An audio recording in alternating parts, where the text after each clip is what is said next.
babaguhin lang namin yung lagayan ng kalan. Yan, dito lang pinapalagay. Ito may tinabas na akong bakal para patungan ng kalan. Naantay ko lang yung welder ko para magkabit nito. Ito na yata yung welder. Oh, pasok. Ikaw yung welder? Wow.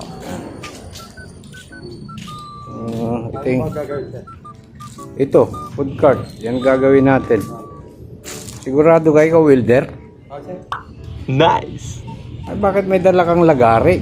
Tsaka martilyo. Ano yan? Nakasanayan lang sir. Ha? Nakasanayan lang. Nakasanayan. Kahit saan naman ako, may dala talaga ako. Kakatsyan ka magpunta, may dala ka. Ito, babaguhin lang natin.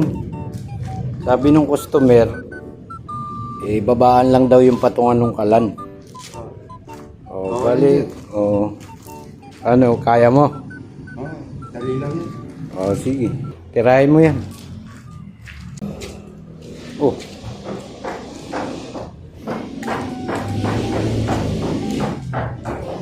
Saan yung welder?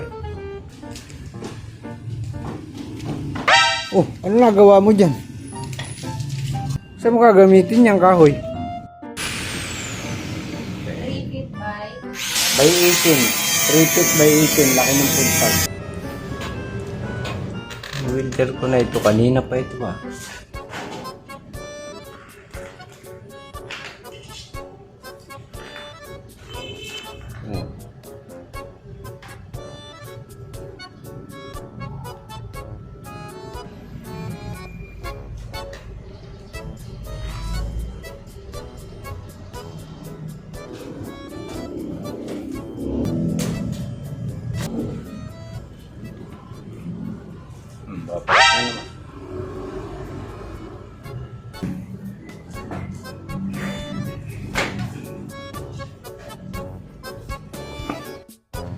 Kanina pa ito eh.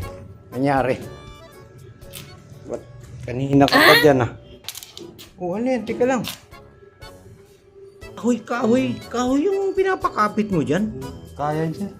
Ha? Kaya yun. Yung sa dati kong yan din ang pinakapit namin. Kahoy? Oo. Ka, mapapakapit mo yan? Kapit yan sir.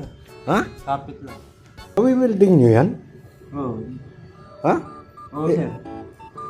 Ilan taong ka na bang welder? 40 na yun. wow. 40? 40 years. 40 years ka ng welder?